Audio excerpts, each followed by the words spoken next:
আমি মুহাম্মদ ওই গাছের পাতা খেয়ে খেয়ে আমার পেটের ক্ষুধা নিবারণ করি। খাদিজা চোখের পানি ছেড়ে কয়, রে নবী, আমি জানি আপনার মা নাই, আপনার বাবাও নাই, আপনি কোনদিন বাবা বলে ডাকতে পারেন নাই, মায়ের আদর পান নাই রে নবী। আর যদি আপনার মা বেঁচে থাকতেন, ও নবী, আপনার মা আপনারে বাইরে রেখে একটা সেকেন্ডের জন্য ঘুমাইতে পারতেন না। আমি 5টা সন্তানের মা হওয়ার পরে আপনার ঘরে আসছি রে নবী। আমি জানি আপনি দিনের দাওয়াত দিয়া বাহিরে বাহিরে কষ্ট করেন, ঘরের দরজায় যদি আইসা দাঁড়াইয়া নবী কষ্ট পান, আর আমি খাদিজা যদি ঘুমায়া যাই, আমার আল্লাহ বেজার হয়ে যাবে। আমার নবীকে যেন কোনোভাবেই কষ্ট দেওয়ার কোনো সুরত না বের হয়। আমি খাদিজা আপনার শান্তির জন্য আসছি, আমার জীবনটা দিয়ে আপনার শান্তির জন্য আমি চেষ্টা করে যাব। আপনি যতক্ষণ ঘরে আসেন না, আমি খাদিজা বালিশে পিঠটা লাগাইয়া একটা সেকেন্ডের জন্য ঘুমাই না। ও আয়েশা, ওই খাদিজার কথা মনে পড়লে আমি আর সহ্য করতে পারি না। ওই খাদিজা আরবের ধনী মানুষ, আমার থাকার মতো জায়গা নাই। ওই খাদিজার সব আল্লাহর দেওয়া সম্পদগুলো আমাকে খাদিজা হাদিয়া দান করেছিলেন। ওই খাদিজা ধনী মানুষ, এর উপরে কোনো বিপদ নাই। আমার কওমের দুশ্মনেরা যখন আমারে গৃহবন্দী করে শিয়াবে আবু তালিবের মধ্যে রেখে দিল, খাদিজার উপরে কোনো জোর জবরদস্তি কারো ছিল না, আমারও না, মক্কার কোনো জালেমেরও না। খাদিজারে সবাই সম্মান করত, ধনী নারী। কিন্তু খাদিজা কি পরিমাণ সম্পদের মালিক হইয়া আমি মুহাম্মদের ত্যাগের স্বীকার করলো। যখন আমাকে 2.5 বছর থেকে 3টা বছর পর্যন্ত শিয়াবে আবু তালিবের মধ্যে রাখলো, আমারে বের হতে দিল না, পানির লাইনটা বন্ধ করে দিল। ওই খাদিজা সম্পদগুলো ফালাইয়া আমি নবীর মোহব্বতে আইসা হাজির। আমি মুহাম্মদ ওই গাছের পাতা খেয়ে খেয়ে আমার পেটের ক্ষুধা নিবারণ করি। আমার সাথী হইয়া খাদিজা ঘরে যায় না, ঘুমায় না, পাশে বসে কাঁদে। আর আমার সাথে গাছের পাতা খেয়ে খেয়ে খাদিজা আমি মুহাম্মদের সাথে জীবনটা কাটাইছে। ও খাদিজার কথা মনে পড়লে আমি সহ্য করতে পারি না রে আয়েশা। ও পর্দার আড়ালের আম্মা জান, আজকে কোথায় যাইতেছ রে মা? মনটা কি চায় না একজন আলেমের মা হয়ে কবরে যাও? কয়দিন আর দুনিয়াতে বাঁচবারে মা? ওই ময়মনসিংহ এলাকার খবর। আরে বাবা এক পার্শ্বে দাঁড়ানো, মা এক পার্শ্বে দাঁড়ানো, মাঝখানে একটা কন্যা সন্তান দাঁড়ানো। মাত্র কয়েক মাস আগের ঘটনা। ঢাকা থেকে ময়মনসিংহ যাইতে বিশ্ব রোড 4 লেন, চারদিকে গাড়ি দৌড়ায় সেকেন্ডের মাথায়। আল্লাহর বান্দা যখন এপার থেকে বিশ্ব রোড পার হইয়া ওপার যাবে, নিয়ত কইরা 3টা লোক দাঁড়ানো, মাঝখানে কন্যা সন্তান, এক পার্শ্বে মা আর এক পার্শ্বে বাবা, 3 জনার হাতে হাত ধইরা এবার বিশ্ব রোডটা পাড়ি দেওয়ার জন্য হাঁটতে শুরু করলো। বিশ্ব রোডের মাজা বরাবর যাইয়া না সামনে যেতে পারলো না পেছনে যেতে পারলো। একটা দ্রুত গতির ট্রাক আইসা চাপ দিল। ট্রাকের চাপে পড়িয়া বাবাও মারা গেল, মাও মারা গেল, কন্যা সন্তানটাও মরে গেল।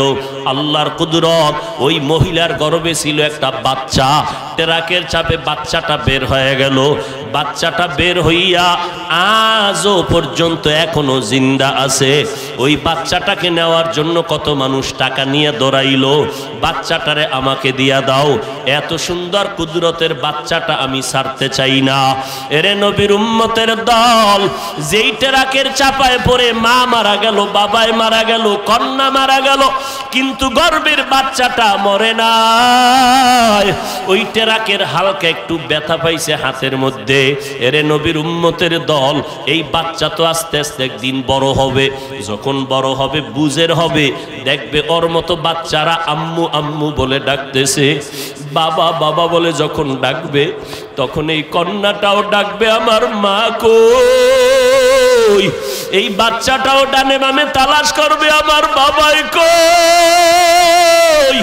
আমি কি বাবার আদর পাবো না, মায়ের আদর পাবো না? এই বাচ্চা এতিমের মতো কাঁদবে।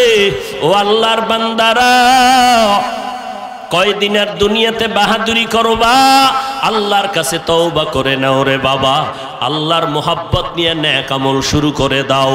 দুনিয়াটা কিছুই না, সবাই এক এক করে চলে যাবে। সুদের খাতায় যাদের নাম, ওরা হজ করবে 13 বার, একটা লাব্বাইক কবুল হবে না। সুদের খাতায় যাদের নাম থাকবে ওদের নামাজ কবুল হবে না। সুদের খাতায় যাদের নাম থাকবে দান করলে কবুল হবে না। সুদের খাতায় নাম লেখাইয়া 1000 বার মোনাজাত ধরবে, একটা মোনাজাতও কবুল হবে না। আল্লাহর নবী বলেন, নবীকে আল্লাহ বলেন, নবী জানায়া দেন, এরা তওবা না করিয়া যদি কবরে যায় চিরস্থায়ী জাহান্নামী আমি আল্লাহ ঘোষণা দিয়া দিলাম তওবা না করা পর্যন্ত। এই জমিনের মধ্যে 2টা অন্যায় আছে, নবী বলেন যেই 2টা অন্যায় করলে শাস্তি মরার আগেই আল্লাহ দিবেন, কবরে নেওয়ার পরে না। একটা অন্যায় হলো জুলুম করা, আর একটা অন্যায় হলো মা বাবার সাথে বেয়াদবি করা। যারা মা বাবার সাথে বেয়াদবি করবে তাদের শাস্তি দুনিয়ায় মরার আগে, আর যারা জুলুম করবে তাদের শাস্তি হবে দুনিয়ায় মরণের আগে। জুলুম আবার 3 প্রকার, নিজের সাথে জুলুম করা, আল্লাহর সাথে জুলুম করা, অন্যান্য মাখলুকতের সাথে জুলুম করা। আল্লাহর সাথে যত প্রকারের জুলুম আছে এর মধ্যে বড় জুলুমের নাম হলো শিরিক করা। ইন্নাশ শিরকা লাযুলমুন আযীম। আল্লাহ পাক এই জন্য বলেন নেক আমল করবা, শিরিকের গন্ধ যেন তোমার মধ্যে না আসে। তবে নেক আমল কারা করবা? যাদের অন্তরে তামান্না রবের সাথে মোলাকাত করবে। আল্লাহর সাথে মোলাকাত করতে মনে চায়?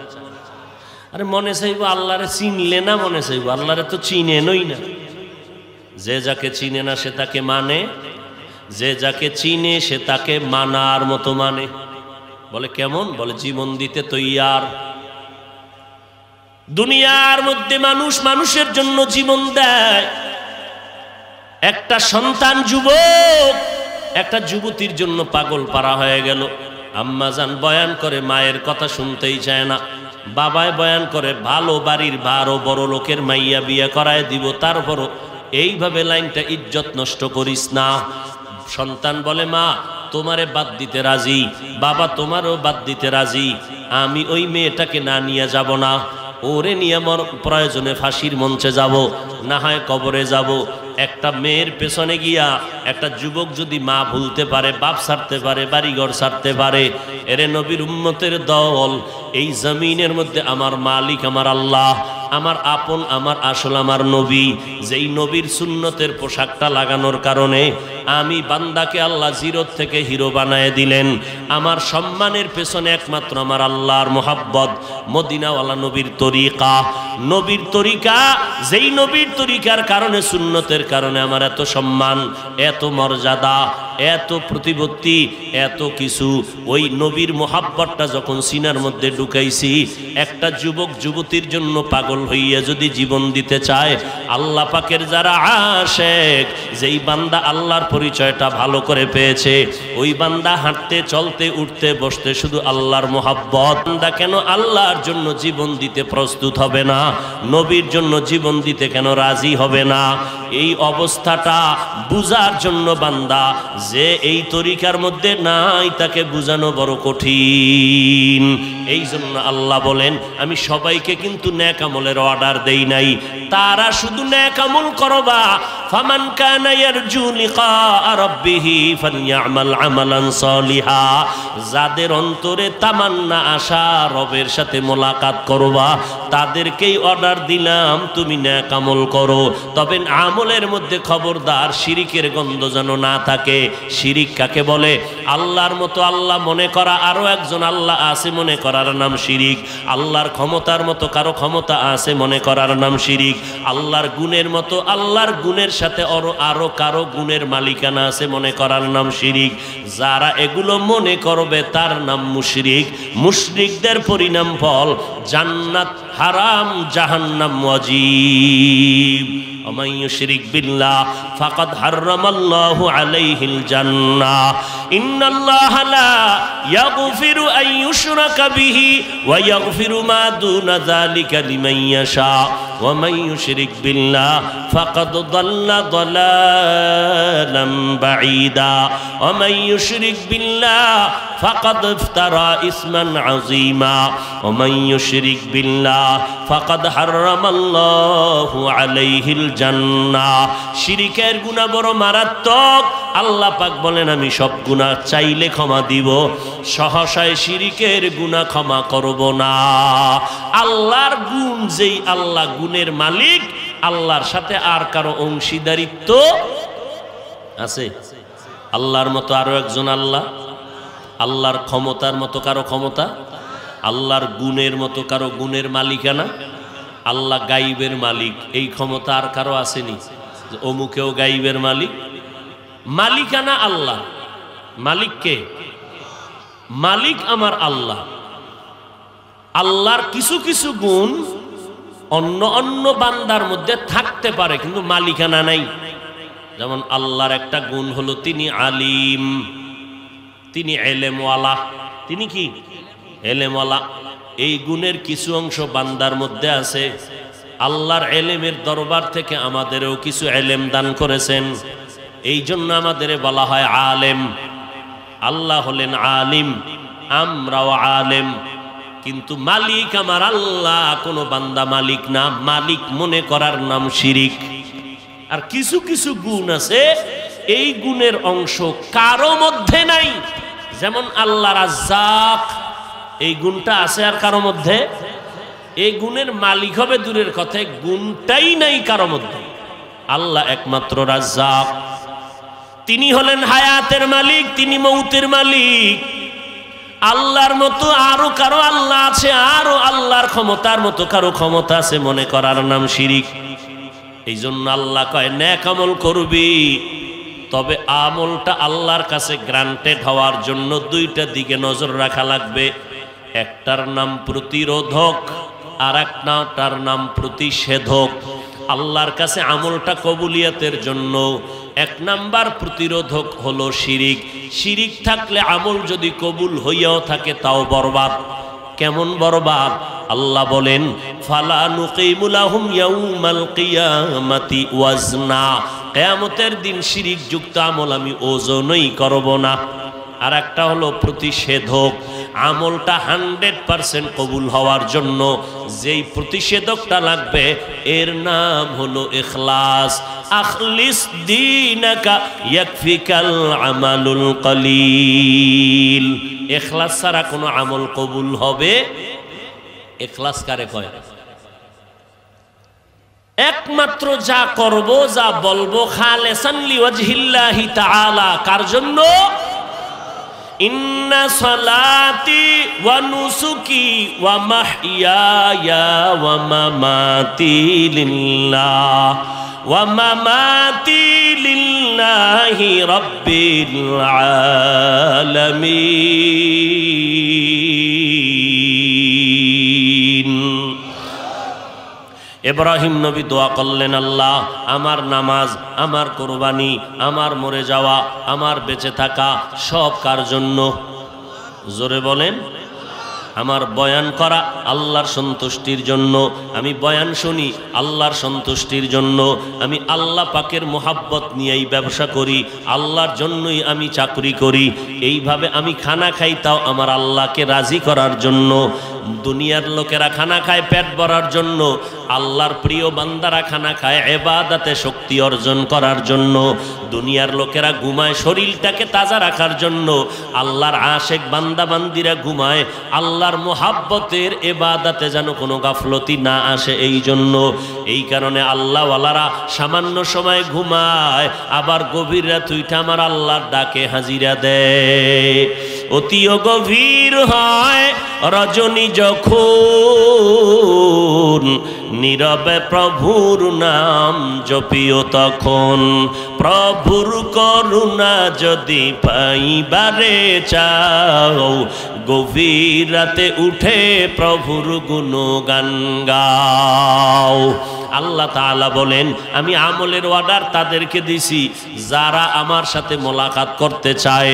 আপনারা বললেন আমরা মোলাকাত করতে চাই, আল্লাহ আপনার সাথে মোলাকাত কখন করব? না চিনলে তো মোহাব্বতই বাড়বে না। আল্লাহকে চিনলাম না তো মোহাব্বত কেমনে আসবে? একজনকে যখন চিনব তখন তো মোহাব্বত বাড়বে, আর মোহাব্বতের চূড়ান্ত পর্যায়ে মোলাকাতের জন্য তৈরি হয়ে যাব। মূসা নবী রওনা হয়ে গেলেন, মিশরের জমিনে যায়। রাতের বেলা ঠান্ডা, শীত পড়তেছে, হঠাৎ করে তার স্ত্রী বাচ্চা প্রসব করবে, বেদনা শুরু, আগুনের প্রয়োজন। এই শীতের মধ্যে কোথায় যাবে? হঠাৎ নজর করে দেখে সামনে আগুন দেখা যায়। পয়গম্বর মূসা স্ত্রীকে রেখে বললেন এখানে অবস্থান করো, আগুন আনতে যাই। মূসা নবী যখন আগুনের দিকে আগায়, নবীজি যত সামনে আগায় আগুনটা তত পেছনে যায়, যত নবী সামনে আগায় আগুন তত পেছনে যায়। কিছু দূর যাওয়ার পর হঠাৎ করে একটু উঁচা জায়গায় পাও রাখলেন, এমন সময় একটা আওয়াজ আসলো, ইয়া মূসা ফাখলা'না আলাইকা বিল ওয়াদিল মুকদ্দাসি তুয়া। এই মূসা জুতা খুলে ফেল, এটা পবিত্র উপত্যকা, এখানে জুতা নিয়ে ঢোকা যাবে না। মূসা নবী বলেন মানুষ যদি আমারে ডাক দিত আওয়াজটা হয়তো ডান দিক না হয় বাম দিক না হয় সামন দিক না হয় পেছন দিক, কিন্তু যেই আওয়াজটা দিয়ে আমাকে জুতা খুলতে বলল, আওয়াজটা চতুর্মুখী আওয়াজ আমার কানের মধ্যে লাগলো। আমি জিজ্ঞাসা করলাম আওয়াজটা দেনেওয়ালাকে? জবাব আসলো আনা রব্বুক, আমি তোমার রব। আপনি আমার রব? বলে হ্যাঁ আমি তোমার রব। এবার মূসা নবী রবের সন্ধান পাইয়া প্রশ্ন করেন, আল্লাহ জবাব দেন, প্রশ্ন করেন, জবাব দেন, প্রশ্ন করেন, জবাব দেন। কথা বাড়তেছে, মোহাব্বত বাড়তেছে, কথা বাড়তেছে, মোহাব্বত বাড়তেছে। মোহাব্বতের এক পর্যায়ে গিয়া বলেন, ও দয়ার মালিক, আপনার কথার মধ্যে এত সুন্দর মজা, না জানি আপনি কত সুন্দর মজার মালিক। মনটা চায় একটু যদি পর্দা খুলিয়ে দেন, আড়ালে বৈশা কত কথা বলবো। রব্বি আরিনি, একটু দেখা দেন রে মালিক। আল্লাহ বলেন লান তারানি, আমার সাথে মূসা তোমার কোনো দেখা হবে না, আমাকে তোমার দেখার মতো পাওয়ার নাই। ও আল্লাহ, তোমাকে না দেখে আমি যাব না, কারণ আমি মরিয়া গেলে যাব, তারপরও তোমার মোলাকাত চাই। কারণ এই মজা আমার মূসার হায়াতে এই রকম মজার আওয়াজ আমি আর কোথাও পাই নাই। আল্লাহ তুমি আমাকে দেখা দাও। আল্লাহ কয় রে মূসা, আমাকে দেখার মতো তোমার সুযোগ হবে না। এই রকম তামান্না যাদের অন্তরে তৈরি হবে আল্লাহকে দেখব। আল্লাহ কয় তোমরা আমাকে দেখার জন্য বেশি বেশি নেক আমল করো। নেক আমল করতে করতে ইবাদতের মধ্যে মজা লাগাও। এক সময় দেখবা যদিও ডাইরেক্ট আল্লাহকে দেখা যায় না, তবে ইবাদতের মাঝে দেখবা নাকের মধ্যে মালিকের কুদরতের ঘেরান পাওয়া যায়। তেরা আয়না আলো মে রঙ্গ বু হে, তেরা আয়না আলো মে রঙ্গ বু হে, जिधर देखता हो उधर तू है आल तेरा आईना आलों में रंग बू है, जिधर देखता हो उधर तू है। ईचे कसदर मुल्के ऊ अंबाजुने कौले उरा लहने नए आवाज नए। আল্লাহ তাআলা বলেন আমার পরিচয়টা আগে নাও, আমি তোমার কেমন মালিক আগে আমাকে চিনো।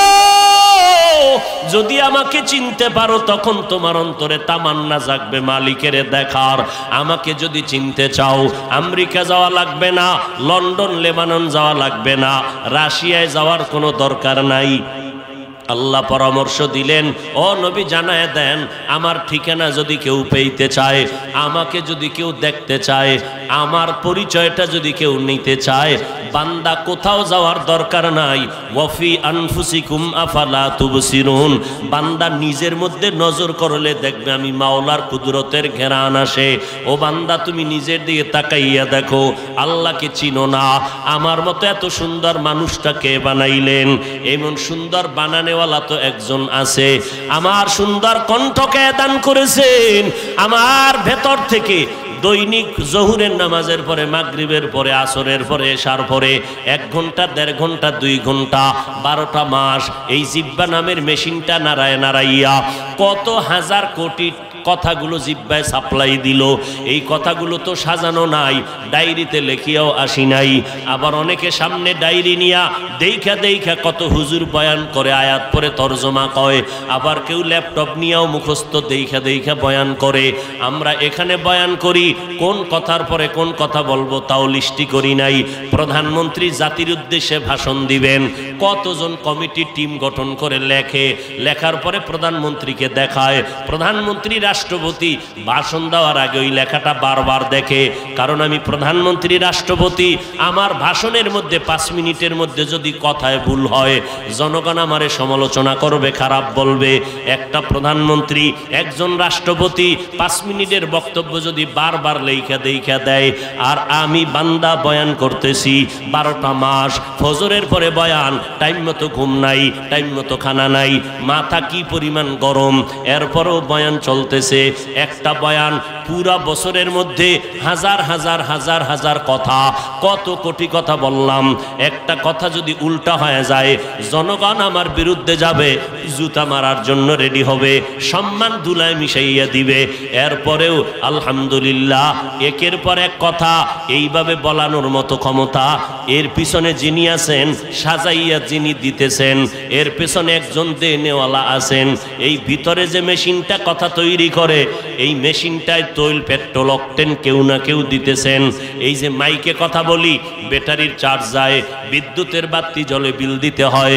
জিব্বা নামের কথা লড়াইয়ে যে মেশিনটা নিয়ে কথা বললাম, গাল ব্যথা করে, মাথা ব্যথা করে, কপাল ব্যথা করে, চোখ ব্যথা করে, আমার নাক ব্যথা করে, কান ব্যথা করে, গাড় ব্যথা করে।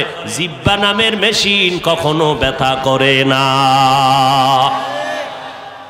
এর বড় প্রধানমন্ত্রীর 5 মিনিটের বক্তব্যে ভুল হইলে উপায় নাই, আর আমরা সারা বছর চিল্লাই, লাগাতার বয়ান, মাথা গরম।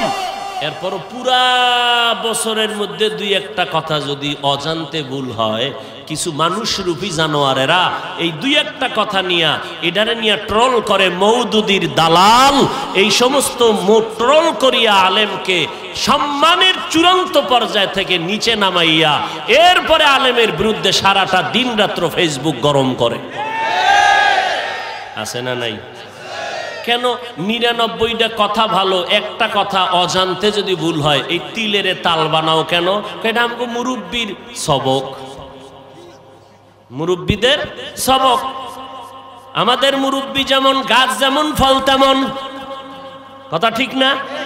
যেই বান্দা সাহাবায়ে কেরামের বিরুদ্ধে কথা বলে, যেই বান্দারা আমার নবীরে বলে নবীরা অপরাধ করেছেন, যেই বান্দারা নবীর দোষ ধরে, ওই বান্দা হাফিজুর রহমান আর চরমনের দোষ ধরা কোনো বিষয় না। কথা ঠিক নেই? আল্লাহ হেদায়াত দান করুন।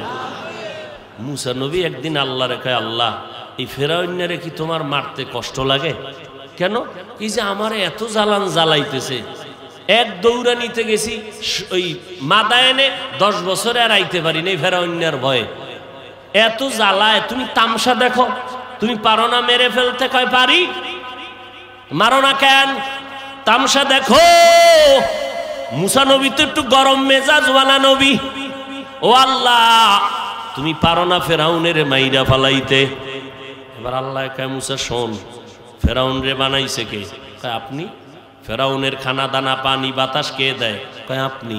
কয় রে মুসা, ভালো করে জানিয়া নাও, যেই ফেরাউনের বানাইলাম আমি আল্লাহ, আমি আল্লাহর দেওয়া পানি, আমার বাতাস, আমার দেওয়া নিয়ামত খাইয়া যেই ফেরাউন বেঈমান আমি আল্লাহকে গালি দেয়, ওই ফেরাউন তুমি মুসাকে গালি দেওয়া কোনো বিষয় না। যেই নেমক হারাম মুসলমান আমার নবীর বিরুদ্ধে কথা বলে, ওমরের ভণ্ড কয়, ওসমানের বিরুদ্ধে কথা বলে, মুআবিয়া রাদিয়াল্লাহু তাআলা আনহুর বিরুদ্ধে কথা বলে, হাটহাজারীর হুজুরের গালি দেয়, দেওবন্দিওয়ালাদের গালি দেয়, তাবলিগওয়ালারে কাফের কয়, চরমনাইওয়ালাদের মুরতাদ কাফের বলে। এই সমস্ত মানুষগুলো ওলামায়ে কেরামদের বিরুদ্ধে কথা বলা, এটা 1 সেকেন্ডের কোনো বিষয় না। অতএব বিচলিত হওয়ার কিছু নাই, তবে আল্লাহর নিয়ামতের শুকর আদায় করতে হবে। আল্লাহ কয়, রে গোলাম, তোর ভেতর থেকে কথাগুলো যে বের করে দেই আমি আল্লাহ পাক রব্বুল আলামিনের তালাশ কর। এই সুন্দর সুন্দর কথার মধ্যে মাওলা পাকের কুদরতের ঘেরান পাওয়া যায়। পাও না কেন? তোর নাকের ঘেরান শক্তি বড় দুর্বল। যদি শক্তি ঠিক থাকে তাহলে তুই ঘেরান পেয়ে যাবি। নিজের নিয়ে গবেষণা কর। দুনিয়ার বড় বড় মিল ফ্যাক্টরির মালিকেরা লবণের ফ্যাক্টরি দেয়, লবণ বের করে। লবণের ফ্যাক্টরি থেকে কেউ তৈল বের করতে পারে না। তৈলের ফ্যাক্টরির মালিকেরা তৈলের ফ্যাক্টরি থেকে তৈল বের করে, লবণ বের করতে পারে না। আল্লাহ বলেন, তাকায় দেখ আমি আল্লাহ কেমন কুদরতের ফ্যাক্টরির মালিক। তোর মাকে একটা ফ্যাক্টরি বানাইয়া তোর মায়ের গর্ভ থেকে 10টা সন্তান দিলাম, 5টা সন্তান মেয়ে বানাইলাম, 5টা সন্তান ছেলে বানাইলাম। নজর করে দেখ, একজনের চেহারার সাথে আর একজনের চেহারার মিল নাই, একজনের কণ্ঠের সাথে অন্যের কণ্ঠের মিল নাই। সারা দুনিয়ার মানুষ যদি এক জায়গায় করো দেখবা কেউ কেউ একজনের সাথে মিলে যায়। কয় না, আমি আল্লাহ সারা দুনিয়ার মানুষও যদি এক জায়গায় করো, ডান হাতের আঙ্গুল বাম হাতের আঙ্গুল এগুলো দিয়ে তুই টিপ দিয়া দেখ, দুনিয়ার কোনো মানুষের আঙ্গুলের টিপের সাথে কারো টিপ মিলবে না। কাদের কুদরত দারি বার কামাল, আন্তা রব্বি আন্তা হাসবি জুল জালাল, তুহি কাদের জলিলুল্লাহ জাহাদার, বহর হালে তুহি মেরা নেগাহদার। আল্লাহর পরিচয়টা নাও রে গোলাম, আমার আল্লাহ কেমন দয়ার মালিক। আমার দিকে নজর করলেই তো আমার আল্লাহর মোহব্বতের ঘেরান পাওয়া যায়। এরে বান্দা, দুনিয়াতে আসার আগে আমার আল্লাহ মায়ের গর্ভে কত সুন্দর করে বানাইলেন। এই জমিন থেকে প্রথম আসমান 500 বছরের দূরত্ব, প্রথম আসমানটা মোটা 500 বছরের পথ। এরপরে হইল প্রথম আসমানের উপরে আবার খালি জায়গা আসে 500 বছরের দূরত্ব। এর উপরে দ্বিতীয় আসমান 500 বছরের মোটা, এর উপরে আবার মহাশূন্য 500 বছরের দূরত্ব খালি, এর উপরে তৃতীয় আসমান। এইভাবে 7টা আসমান উপরে আসেনি। এক একটা আসমান মোটা 500 বছরের দূর। এক আসমান থেকে আর এক আসমানের মাঝখানে ফাঁকা জায়গা, মহাশূন্য 500 বছরের দূরত্ব। আবার ঠিক এইভাবে আমরা যেই জমিনে আছি এটা প্রথম জমিন, এর নিচে এইরকম 7টা জমিন আছে। এই জমিনের অনেক নিচে সাগর পানি, এর নিচে আবার জমিন, এর নিচে সাগর, এর নিচে আবার জমিন, এর নিচে আবার সাগর। এইভাবে 7টা আসমান 7টা জমিন পানির উপরে ভাসাইয়া রাখলেন। আমরা মাটি পানিতে মারলে নিচে যায়, অথচ মাটির জমিন পানির উপরে ভেসে আছে কিভাবে? ওই যে আসমান 7টা বানায় রাখছেন আমার আল্লাহ, নিচের থেকে কোনো খুঁটিও নাই, উপর থেকে কোনো রশির টানাও নাই, যেইভাবে সেট করে দিলেন ওইভাবেই আছে, নড়াচড়া করে না। আল্লাহ কয়, নজর কর, এই বিশাল 7টা আসমান 7টা জমিন আমি আল্লাহ বানাইছি ফি সিত্তাতি আইয়াম, মাত্র 6 দিন। কয় দিন? আর তোর মতো 1 কেজি ওজনের একটা বান্দাকে নাপাক পানি থেকে আমি আল্লাহ তোর মায়ের গর্ভে আস্তে আস্তে আস্তে আস্তে করে বানাইয়া সময় লাগাইছি 6 মাসের উপরে। বিশাল আসমান বানাইছি, জমিন বানাইছি 6 দিন। তোর মতো বান্দাটারে বানাইতে সময় নিছি 6 মাসের উপরে, আস্তে আস্তে বানাইছি। কেন? তোকে আমি বেশি মোহাব্বত করি। তোর মতো মোহাব্বতের আমার কেউ নাই। আমি আল্লাহ তোরে এতটা ভালোবাসি, আমি আল্লাহ তোর জন্য দুনিয়াতে আসার আগে খানার আয়োজন করলাম। এখন যদি 1 মিনিট আমার নাক আর মুখটা চেপে ধরা হয় আমি এক্ষুনি মরে যাব। আল্লাহ কয়, নজর করে দেখ, মায়ের গর্ভে তোরে রুহুটা দেওয়ার পরে আমি আল্লাহ প্যাকেটের উপরে প্যাকেট, প্যাকেটের উপরে প্যাকেট কাভার করিয়া ভিতরে রাখলাম। বিন্দু থেকে বিন্দু অক্সিজেন ঢুকার কোনো কায়দা নাই। যেই আল্লাহ বাতাস না থাকলে মরিয়া যাব, সেই আল্লাহ তোমাকে আমাকে মায়ের গর্ভে বিনা বাতাসে বাঁচাইয়া রাখছেন। তিনি কে? ইয়া ইলাহি তু মেরা মাবুদ হ্যায়, या इलाही तू मेरा माशूक है। আল্লাহ তাআলা বলেন, ও বান্দা, আমি আল্লাহ রব্বুল আলামিন তোমার এত আদর করে বানাইয়া জমিনের মধ্যে চলার মতো রাস্তা দিয়া দিলাম। আমি আল্লাহ আসমানটা তোমার জন্য বানাইলাম, তোমার জন্য বাতাস দিলাম। দুনিয়ার সরকার এই জমিনটা কিনছেন, আপনি রেজিস্ট্রি করলেন, টাকা দিয়ে মিস্ত্রি খরচ দিয়ে একটা বিল্ডিং করলেন। বিল্ডিং কমপ্লিট হয়ে গেল। বিল্ডিংয়ে ঢুকার পরে নোটিশ নিয়ে একদল প্যান্ট শার্ট টাইওয়ালা হুজুরের আইসা হাজির হয়ে গেল। ডাক দিয়ে কয়, বিল্ডিং কার? কয় আমার। টাকা দিছেন? দিছি। দলিল? এই যে দলিল। মিস্ত্রি খরচকে দিছে আমি। কয় কাজ হবে না, বছর শেষে ট্যাক্স দেওয়া লাগবে সরকারের। আল্লাহ কয়, আমার জমিনটা আমি তোরে ফিরি দিয়ে দিলাম, কোনো ট্যাক্সই নাই। সরকার তোর থেকে বিনা টাকায় ট্যাক্স নিতেছে। আমি আল্লাহ পাক দেখ, এই সূর্যটা বানাইছি তোর জন্য। দুনিয়ার সরকারের অস্ত্র দিয়া সূর্যের আলোটারে ধইরা সৌর বিদ্যুৎ বানাইয়া ঘরে ঘরে দিয়া বিল নেয়। আর আমি আল্লাহ আমার দেওয়ার পরেও কি আমি চাইছি সারা রাত্র ইবাদত করবি? তাও আমি চাই নাই। সারা দিন তুই জিহাদ করবি, রোজা রাখবি, তাও চাই নাই। বরং পুরা 24টা ঘন্টা দিয়া আমি রাত আর দিনের কাভারিং করে দিলাম। 24টা ঘন্টার মধ্যে রাত আর দিনকে লাগায় দিলাম। এই 24 ঘন্টার ভিতরে মাত্র 22টা ঘন্টা বান্দা তোর কাজে তুই ব্যয় কর, ব্যবসার কাজে লাগাও। 22 ঘন্টা তুমি চাকরির কাজে লাগাও, লেখাপড়ায় ব্যয় করো। বাকি থাকলো মাত্র 2 ঘন্টা। এই মাত্র 2টা ঘন্টা তুমি তোমার কল্যাণে আমার রাস্তায় ব্যয় করো। তাও একত্রে পারবা না, তোমার সময় নাই, বিজি। এই জন্য আমি একত্রে চাই নাই। এই 2টা ঘন্টা সারা দিন রাত্রে ভাগ করো। ফজরের 4 রাকাত নামাজে 20 মিনিট সময় দাও। এরপরে তুমি আবার দোকানে চলে যাও, আর কোনো খবর নাই। বান্দা তুমি দোকানদারি করবা, জহুরের সময় এসে আবার 20 মিনিটের সময় দিয়া 10 রাকাত নামাজ পড়ো। আবার তুমি চাকরিতে চলে যাও, আবার তুমি আসরের 4 রাকাতে 20 মিনিট সময় দাও। আবার তুমি দোকানে চলে যাও, আবার মাগরিবের 5 রাকাত নামাজে 20 মিনিট সময় দাও। আবার তুমি দোকানে চলে যাও, আবার এশার 9 রাকাত নামাজে 20 মিনিট সময় দিয়ে তুমি এবার ঘরে যাও। ছেলেরে মেয়েরে সময় দাও, স্ত্রীকে সময় দাও, দিয়া এরপরে তুমি আনন্দে ঘুমাইয়া যাও। এরপরে রাতের বেলা ভোর রাত্রে উঠিয়া অথবা ফজরের আজানের সময় উঠিয়া তুমি আবার 4 রাকাত নামাজ পড়ো 20 মিনিট। এইভাবে 20 মিনিট 20 মিনিট 20 মিনিট দিয়া তুমি 5 বেলার নামাজ যদি পড়ো, আমি আল্লাহ ফেরেশতাকে বলি, এ ফেরেশতা, এই বান্দা 5 বেলার নামাজ বাদ দেয় নাই, এর আমল নামায় 50 বেলার সওয়াব দাও। এই বান্দা ব্যবসার মধ্যে যেহেতু আমাকে ভুলে নাই, ওই ব্যবসার সময়টাকেও নেকের পাল্লায় ওজন দেওয়ার জন্য লিখে নাও। আমার বান্দা চাকরি করতে গিয়েও ফজর আসর মাগরিব ভুলে নাই, আমি আল্লাহর হাজিরাটা যেহেতু দিয়েছে, আমি আল্লাহ ওরে 2 ঘন্টার বেতন দিব না, পুরা 24টা ঘন্টাই আমি বেতন দিয়া দিব। মানে আমি আল্লাহ নেকের পাল্লায় ওজন দিয়া হাসরের ময়দানে বিনা হিসাবে জান্নাত দিয়া দিব। 22টা ঘন্টা তোমার কাছে দিলাম, মাত্র 2 ঘন্টা 20 মিনিট করে তুমি আল্লাহর মোহাব্বতে হাজিরা দিবা 5 বার। যদি এরপরেও কোনো বান্দা নামাজের হাজিরায় হাজির না হও, আমি আল্লাহ কিন্তু তোমার এই বিষয় আর ছাড় দিতে পারি না। তারপরেও যারা অন্যায় করছো, মরণের আগ পর্যন্ত আমি তওবার দরজাটা খুইলা রাখছি। বান্দা তুই তওবা কর। বড় বড় বড় বড় বেঈমানেরও আমি মাফ করেছি তওবার কারণে। আল্লাহর এক বান্দি এমন কোনো গুনাহ নাই করে নাই, জীবন ভর গুনাহ করতে করতে করতে করতে এলাকার মানুষ অতিষ্ঠ হয়ে গেল। বান্দি নারী, হঠাৎ আল্লাহর বান্দি একদিন রাস্তা দিয়ে চলতেছে, নজর করে দেখে একটা কুকুর পানির পিপাসায় জিহ্বা বের করে ছটফট করে গাল বেয়ে পানি ভরতেছে চোখের কোঠায়।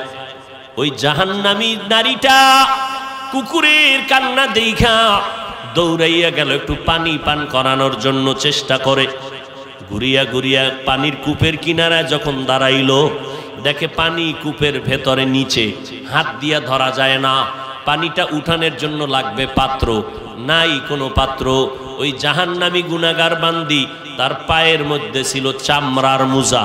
মোজাটা খুলিয়া যখন নিচে দিল, দেখে মোজাটাও পানির নাগালে পায় না।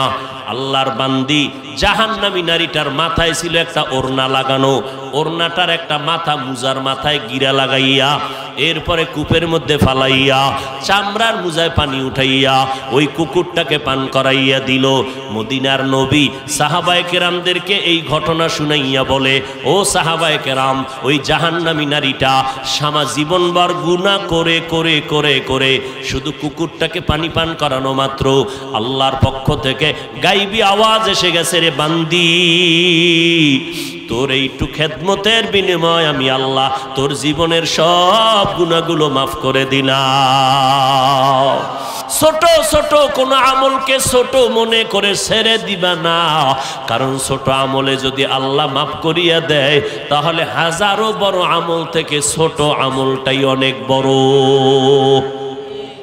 ছোট ছোট গুনাহকে মনে করিয়া গুনাহ করবা না, কারণ ছোট একটা গুনার কারণে যদি আল্লাহ বেজার হয়ে যায় তো ওই বড় বড় গুনার থেকে ছোট অন্যায়টাই আমার কাছে অনেক বড়। আল্লাহর এক বান্দি জীবনভর শুধু নেক আমল করছেন, এমন কোন নেক আমল করেন বাদ রাখেন নাই।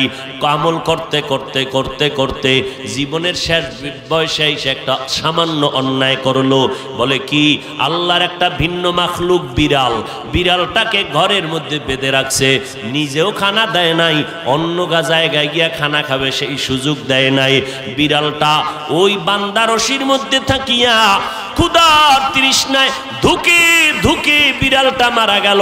মদিনার নবী বলেন, ও সাহাবায়ে কেরাম, এই নারীটা বিড়ালের সাথে সামান্য অন্যায় করার কারণে আমার আল্লাহ আওয়াজ দিছে, নারী, তোর জিন্দেগির সব নেক আমলগুলো বরবাদ হয়ে গেল।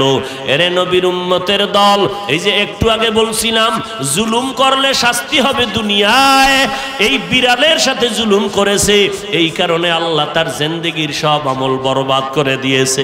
এরে নবীর উম্মতের দল, আমার আল্লাহর সাথে মোলাকাতের আশা যাদের অন্তরে, আল্লাহ বলেন তোমরা নেক আমল করো, আমলটা ইখলাসের সাথে যদি করো অল্প আমল নাজাতের জন্য যথেষ্ট হয়ে যাবে। ইখলাসওয়ালা আমল বড় দামি। এরে নবীর উম্মতের দল, আল্লাহ পাক রব্বুল আলামিন ডেকে বলে, রে বান্দা, আমার সাথে মোলাকাতের চিন্তা যদি অন্তরে জমা করো, আল্লাহর সাথে মোলাকাতের নিয়ত নিয়ে বান্দা আমল করো, দেখবা প্রত্যেকটা আমলের মধ্যে বরকত। এবার আল্লাহকে দেখার মতো একটা শখ যখন অন্তরে আসছে, একজনে কয়, রে পাগলা, আল্লাহরে যে দেখবি, আল্লাহর কি দেখবি? আল্লাহরে তো দেখা যায় না, যদিও দেখতে চাও আল্লাহর কোনো আওয়াজ নাই, কোনো লাহান নাই, কোনো আকার নাই, কোনো আকৃতি নাই, কি দেখবি? পয়গম্বরের সাহাবী হযরতে আলী 10 বছর বয়সে আমার নবীর হাতে কালেমার দাওয়াত গ্রহণ করলেন। হযরত আলী বয়স কত? 10 বছর। নবীর চাচাতো ভাই ফাতেমা রাদিয়াল্লাহু আনহার স্বামী হযরতে আলী, এই আলী আল্লাহর ইবাদতের জন্য এত পাগল, আমার নবী আলীর জন্য এই পরিমাণ দোয়া করলেন, আল্লাহ তাআলা আলীর এত জ্ঞান দান করলেন। নবী বলেন, আনা দারুল হিকমাহ ওয়া আলিয়ুন বাবুহা, আমি হইলাম হিকমতের ঘর আর আমি মুহাম্মদের হিকমতের ঘরের দরওয়াজা আমার আলী। ওই আলী ইবাদত করে। একজনে জিজ্ঞাসা করে, আলী, তুমি যে ইবাদত করো, কার ইবাদত করো? হযরত আলী বলে, আমি আমার আল্লাহর ইবাদত করি। হযরত আলীকে প্রশ্ন করা হলো, রে আলী, তুমি যে আল্লাহর ইবাদত করো, বলো আল্লাহকে তুমি দেখছো নাকি? হযরত আলী ডাক দিয়া কয়, ভাই, আমি আলী এমন আল্লাহর ইবাদত করি না যে আল্লাহকে আমি দেখি না। আমি এমন আল্লাহর ইবাদত করি না যাকে দেখি, আমি আল্লাহকে দেখে দেখে দেখে দেখে ইবাদত করি। বলে, আল্লাহরে যদি দেখো, বলো আমার আল্লাহ কেমন? বলে, এটা বলার কোনো ভাষা নাই, এটা অনুভব করার জিনিস, বুঝার জিনিস, এটা বুঝানোর জিনিস না। হিচে কাসদর মুলকে উ আম্বাজনে কৌলে উরা লাহনে নে আওয়াজ নেই। তবে আল্লাহকে দেখার মতো অন্তর তৈরি করার জন্য। বান্দা তোমার নেক আমল করলে হবে না, আমল তো আমরা সবাই করি, নামাজও তো আপনারা পড়েন, রোজাও তো রাখেন, কিন্তু ইখলাসওয়ালা আমল তো হয় না। এই ইখলাসটা এটা অন্তরের ব্যাপার, এটা আপনার চাপাবাজির ব্যাপার না। আপনি যদি বলেন আমি ইখলাসের সাথে নামাজ পড়ি, এটা আপনার জবানের বলিতে হবে না, অন্তরের মধ্যে ইখলাস জমা করা লাগবে। আর এই ইখলাস অন্তরে জমা করার জন্য একা একা সম্ভব না। আল্লাহর পেয়ারা বান্দা জমিনের মধ্যে যারা আছে আহলুল্লাহ, ওলিয়ে কামেল, আউলিয়া আল্লাহ, এদের নেক নজর লাগাও। কারণ আল্লাহওয়ালারা নেক নজর যখন দিয়া নজর দিবে তখন কলবের মধ্যে পরিবর্তন শুরু হয়ে যাবে। কারণ আল্লাহর নবী বলেন ইত্তাকু ফিরাসাতাল মুমিন ফাইন্নাহু ইয়ানজুরু বিনুরিল্লাহ। আল্লাহর প্রিয় বান্দা যারা আহলুল্লাহ, ওলিয়ে কামেল, আউলিয়া যারা জমিনের মধ্যে থাকবে এদের অন্তরের পাওয়ার হলো অনেক বেশি। আল্লাহর নবী বলেন উম্মতেরা সাবধান, তোমরা যা দেখতে না পাও আল্লাহর যারা আহলুল্লাহ তারা অনেক কিছু দেখতে পায়। বলে এটা চামড়ার চোখ দিয়া দেখে না, ইয়ানজুরু বিনুরিল্লাহ, এরা আমার আল্লাহর নূরের আলো দিয়া দেখতে পায়। এই জন্য আল্লাহওয়ালাদের নজরের মধ্যে অনেক বরকত। আল্লাহওয়ালা কারা? দুইটা গুণ যাদের মধ্যে থাকবে তারা আল্লাহওয়ালা। এক নাম্বার পরিশুদ্ধ ঈমান, দুই নাম্বারে থাকবে তাকওয়া। এই আল্লাহওয়ালাদের সোহবত আর নেক নজরে গেলে তখন তোমার অন্তরে ইখলাস তৈরি হবে। দেখবা ইখলাস যখন তৈরি হবে তখন সিজদায় গেলে আর মাথা উঠাইতে মনে চাবে না, নামাজে ঢুকলে আর বের হইতে মনে চাবে না, জিকিরে বসলে আর জিকির থেকে গাফেল থাকতে মনে চাবে না, কোরআন তেলাওয়াতে ঢুকলে আর তেলাওয়াত বন্ধ করতে মনে চাবে না। তখন কেমন কেমন জানি লাগবে, দুনিয়ার কিছুই ভালো লাগে না, শুধু মনে চায় সারা রাত্র আল্লাহর ডাকে সময় দেই, সারাটা দিন আমি কোরআন তেলাওয়াতে কাটাইয়া দেই। এগুলো আল্লাহ ওয়ালা যারা, এদের সোহবত ছাড়া কখনো এইভাবে অন্তর তৈরি করা সম্ভব হবে না। অতএব অনুরোধ করে বলবো, এর এলাকার মুসলমান, ও পর্দার আড়ালের আম্মা জানেরা, ও যুবক, ও পর্দার আড়ালের মা, আপনারা নবীদের মা, সাহাবায়ে কেরামের মা, আউলিয়ায়ে কেরামের মা, আপনারা কত দামি দামি সন্তানের মা। আপনারা ফাতেমা রাদিয়াল্লাহু আনহার মতো নারী, খাদিজা রাদিয়াল্লাহু আনহার মতো নারী, আয়েশা রাদিয়াল্লাহু আনহার মতো নারী। যেই আয়েশা বলেন 9 বছর 6 বছর আমার যখন বয়স, নবীর সাথে আমার বিয়া হয়ে গেল, 9 বছরে আমি নবীর ঘরে গেলাম। 18 বছর যখন আমি আয়েশার বয়স, তখন আমার নবী বিদায় হয়ে গেলেন। আমি আয়েশা নবীর ঘর করলাম মাত্র 9টা বছর। এই 9 বছরে দু জাহানের সর্দারের ঘর করিয়া আমি আয়েশা কি সোহবত পেয়েছি জানো রে মুমিন? আমি নবীর ঘর করলাম মাত্র 9 বছর। এই 9 বছরে নবীর সোহবতে আমার আল্লাহ আমাকে এত মেধা দান করেছেন। আমি 2000-এর উপরে হাদিসের হাফেজা হয়ে গেছি, কোরআনের হাফেজা হয়ে গেছি। সাহাবায়ে কেরামদের বড় বড় যারা এলেমওয়ালা, কঠিন কঠিন সমস্যায় যদি পড়তেন, আম্মাজান আয়েশার কাছে যখন যাইতেন, আম্মাজান আয়েশা সমাধান দিতেন, আম্মাজানের সমাধানে সাহাবায়ে কেরাম সমাধান পেয়ে যেতেন। ও পর্দার আড়ালের আম্মাজান, আপনারাও তো তাদের মতো নারী। ও পর্দার আড়ালের মা, কয়দিন আর দুনিয়ায় বাঁচবেন? আম্মাজান বলতেছেন, একদিন দেখি আমার নবী ঘরের মধ্যে বসিয়া বসিয়া গুনগুন গুনগুন করে কান্না করে। আমি নবীকে জিজ্ঞাসা করলাম, নবী আপনি কান্না করেন কেন? আমি আয়েশার কাজে কোনো বেয়াদবি হয়েছে, কষ্ট পেয়েছেন? কয় না। ও আয়েশা, আমি কান্না করি, আমার কান্নার কারণ আয়েশা তোমাকে বুঝাবো কিভাবে? আমার জীবনের একটা জীবন ছিল বড় কষ্টের জীবন, আমি খানাও খাইতে পারি নাই। আমার বংশের দুশ্মনেরা আমারে 3টা বছর পর্যন্ত আমারে গৃহবন্দী করে রাখছে, পানির লাইনটা পর্যন্ত বন্ধ করে দিয়েছে, খানাও দেয় নাই। আমি মুহাম্মদ দু জাহানের সর্দার গাছের পাতা চাবাইয়া চাবাইয়া খাইয়া দিন রাত কাটাইছি। ওই সময় আয়েশা আমার জীবনের একজন সাথী ছিল, খাদিজা রাদিয়াল্লাহু আনহা, মক্কার মধ্যে সবথেকে বড় ধনী নারী। ওই নারী আমার 2জন স্বামী বিদায়ের পরে আমাকে গ্রহণ করেছেন। ওই খাদিজার কথা মনে পড়লে আমি চোখের পানি ধরে রাখতে পারি না রে আয়েশা। আমি 40 বছর পর্যন্ত কোরআন পাই নাই, হেরা গুহার ভেতরে গিয়ে আল্লাহর ধ্যানের সময় কাটাইতাম। পাহাড় আর জঙ্গল, যাওয়ার মতো কোনো পথ নাই, সিঁড়ি নাই, পাহাড়ে উঠার মতো কোনো রাস্তা নাই। আমি ওখানে বসে সপ্তাহ আল্লাহর ধ্যানে কাটাইতাম।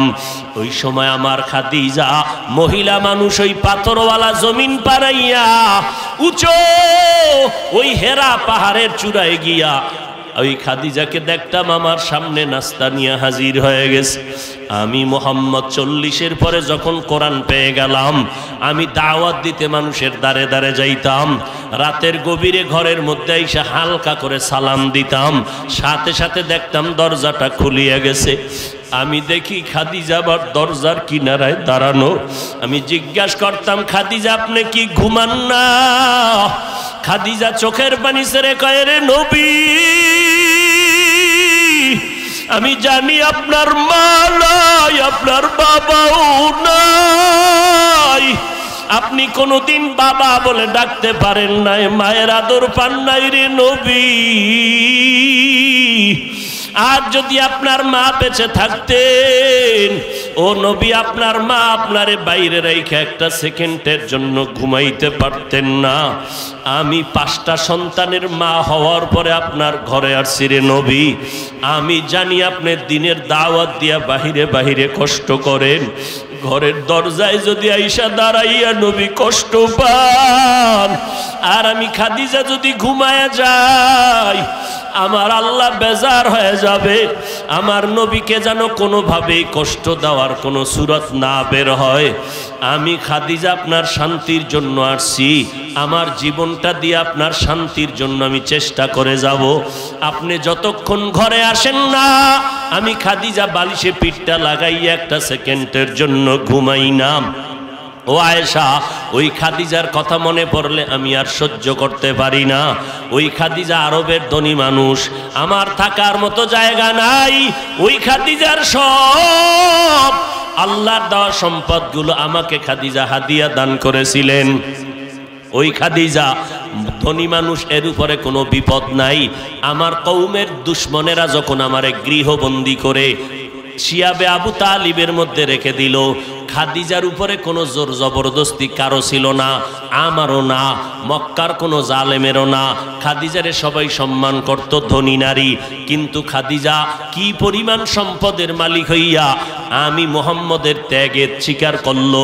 যখন আমাকে 2.5 বছর থেকে 3টা বছর পর্যন্ত শিয়াবে আবু তালিবের মধ্যে রাখলো, আমারে বের হতে দিল না, পানির লাইনটা বন্ধ করে দিল।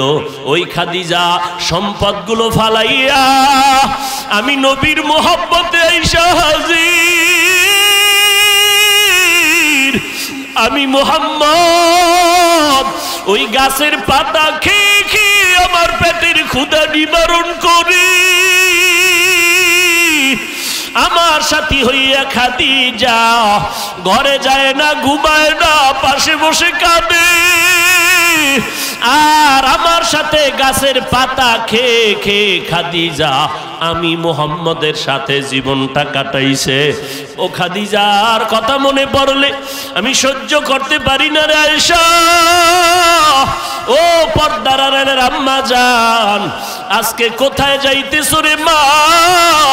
মনটা কি চায় না একজন আলেমের মা হয়ে কবরে যাও? কয়দিন আর দুনিয়াতে বাঁচবারে মা? ওই ময়মনসিংহ এলাকার খবর, আরে বাবা এক পার্শ্বে দাঁড়ানো, মা এক পার্শ্বে দাঁড়ানো, মাঝখানে একটা কন্যা সন্তান দাঁড়ানো। মাত্র কয়েক মাস আগের ঘটনা। ঢাকা থেকে ময়মনসিংহ যাইতে বিশ্ব রোড 4 লেন, চারদিকে গাড়ি দৌড়ায় সেকেন্ডের মাথায়। আল্লাহর বান্দা যখন এপার থেকে বিশ্ব রোড পার হইয়া ওপার যাবে, নিয়ত কইরা 3টা লোক দাঁড়ানো, মাঝখানে কন্যা সন্তান, এক পার্শ্বে মা আর এক পার্শ্বে বাবা, 3 জনার হাতে হাত ধইরা এবার বিশ্ব রোডটা পাড়ি দেওয়ার জন্য হাঁটতে শুরু করলো। বিশ্ব রোডের মাজা বরাবর যাইয়া না সামনে যেতে পারলো না পেছনে যেতে পারলো। একটা দ্রুত গতির ট্রাক আইসা চাপ দিল। ট্রাক ট্রাকের চাপে পড়িয়া বাবাও মারা গেল, মাও মারা গেল, কন্যা সন্তানটাও মরে গেল। আল্লাহর কুদরত, ওই মহিলার গর্ভে ছিল একটা বাচ্চা, ট্রাকের চাপে বাচ্চাটা বের হয়ে গেল। বাচ্চাটা বের হইয়া আজও পর্যন্ত এখনো জিন্দা আছে। ওই বাচ্চাটাকে নেওয়ার জন্য কত মানুষ টাকা নিয়ে দৌড়াইল, বাচ্চাটারে আমাকে দিয়া দাও, এত সুন্দর কুদরতের বাচ্চাটা আমি ছাড়তে চাই না। এরে নবীর উম্মতের দল, যেই ট্রাকের চাপায় পড়ে মা মারা গেল, বাবাই মারা গেল, কন্যা মারা গেল, কিন্তু গর্ভের বাচ্চাটা মরে নাই। ওই ট্রাকের হালকা একটু ব্যথা পাইছে হাতের মধ্যে। এরে নবীর উম্মতের দল, এই বাচ্চা তো আস্তে আস্তে একদিন বড় হবে, যখন বড় হবে বুঝের হবে, দেখবে ওর মতো বাচ্চারা আম্মু আম্মু বলে ডাকতেছে, বাবা বাবা বলে যখন ডাকবে, তখন এই কন্যাটাও ডাকবে আমার মা কই। এই বাচ্চাটাও ডানে বামে তালাশ করবে, আমার বাবাই কই। আমি কি বাবার আদর পাবো না, মায়ের আদর পাবো না? এই বাচ্চা এতিমের মতো কাঁদবে। ও আল্লাহর বান্দারা, কয়দিনের দুনিয়াতে বাহাদুরি করবা, আল্লাহর কাছে তওবা করে নাও রে বাবা। আল্লাহর মোহাব্বত নিয়ে নেক আমল শুরু করে দাও। দুনিয়াটা কিছুই না, সবাই এক এক করে চলে যাবে। আজকে আমি বক্তা হইয়া বয়ান করি, আপনারা শ্রোতা। আসলে এই বক্তাগিরির ভাব আর বাহাদুরি আজরাইল আসা পর্যন্ত। আজরাইল যখন আসবে, আমার গায়ের গেঞ্জিটা বেলেট দিয়া কেটে কেটে আমার আপনজনেরা রেখে দিবে। ওই সাদা কাপনের প্যাকেটে যখন ঢুকানো হবে, কে বক্তা, কে শ্রোতা, কে আলেম, কে হাফেজ, কে মাওলানা, কে মুফতি সাহেব, কে পীর, কে মুরিদ, কে ইমাম, কে মুক্তাদি, কে ডাক্তার, কে রোগী, কোনো ভেদাভেদ থাকবে না। আম্মা জান, সন্তানগুলো মা মা বলে ডাকবে, কোনো আওয়াজ হবে না। এই জন্য একটা নেককার সন্তান দুনিয়াতে রেখে যাও। সন্তানটা কবরের কিনারায় দাঁড়াইয়া কোরআন তেলাওয়াত করবে, কবরের আযাব আল্লাহ মাফ করে দিবেন। ও আল্লাহর বান্দারা, ও যুবক, তোমার মতো কত যুবক স্কুল কলেজে পড়ে একবেলার নামাজ বাদ দেয় না, বলো তুমি কেন পারবা না? তোমার মতো যুবক র্যাব, আর্মি, পুলিশ, বিডিআরের চাকরি করে নামাজ বাদ দেয় না। আল্লাহ বিবেক দিছে, বিবেকটাকে প্রশ্ন করো, তুমি কেন পারবা না? তোমার মতো যুবক সন্তান জীবনে মাদ্রাসায় পড়ে নাই, রাস্তায় গাড়ি চালায়, গাড়ি বন্ধ করে সময় মতো নামাজ আদায় করে, তুমি কেন পারবা না রে বাবা? তোমার কপাল বুঝি পুড়িয়া গেল, গুনার কারণে বুঝি আল্লাহ বেজার। তোমার মতো যুবক তাকায় দেখো, আজ চাকরি করে, ব্যবসা করে, হারাম খায় না, এক বেলার নামাজও বাদ দেয় না, তুমি কেন পারবা না রে বাবা? মনটাকে বুঝাও। এরে মন, আমার মতো যুবক হইয়া যদি স্কুল কলেজে পড়িয়াও নামাজ পড়ে, আমি আজকে থেকে তওবা করব, আর নামাজ ছাড়বো না, দাড়ি কাটবো না, মা বাবাকে কষ্ট দিব না, ওলামায়ে কেরামের বিরোধিতা করিয়া গুনাহগার হব না, নবীর তরিকা নিয়ে চলবো, মা বাবার দোয়া নিয়ে চলবো, দেশ ও জাতির বিরুদ্ধে কোনো ষড়যন্ত্রে লিপ্ত হব না। ও আল্লাহর বান্দা, সবার কপালে তওবা নসিব হবে না। আবু জাহালের মতো বেঈমান আমার নবীর মতো নবী পাইয়া 13টা বছর বয়ান শুনিয়াও কালেমা পড়তে পারে নাই। এই জমিনে কিছু শক্ত অন্তরওয়ালা থাকবে, কোনো বয়ানে তার অন্তর নরম হবে না, যত বয়ান শুনবে নামাজ পড়বে না। কিন্তু এর মধ্য দিয়া দুই একজন আল্লাহর গোলাম যদি তওবা করে, মরিয়া গেলে যাব, হায়াতের মালিক আল্লাহ, রিজিকের মালিক আল্লাহ, ইজ্জতের মালিক আল্লাহ। জীবনে গলায় ছুরি লাগলে নামাজ ছাড়বো না, বেপরদায় চলবো না, দাড়ি কাটবো না, নবীর তরিকার বাইরে যাব না, আম্মা আব্বাকে কষ্ট দিয়া গুনাহ করব না, মা বাবার দোয়া নিয়ে চলবো, ওলামায়ে আহলে হকের পরামর্শ নিয়ে চলবো, দেশ ও জাতির বিরুদ্ধে ষড়যন্ত্র করব না। খাঁটি অন্তরে যদি কারো তওবার নিয়ত থাকে, অন্তরে দুর্বলতা মুনাফিকি যদি না থাকে, যদি আল্লাহর কোনো বান্দা খাঁটিভাবে নিয়ত করতে পারেন অন্তরে, আজকে থেকে তওবা করে নিব, এইভাবে খাঁটি তওবা করার অন্তরে যদি নিয়ত হয়, তওবার নিয়তে দুটো হাত আমার আল্লাহকে দেখাইয়া দেই।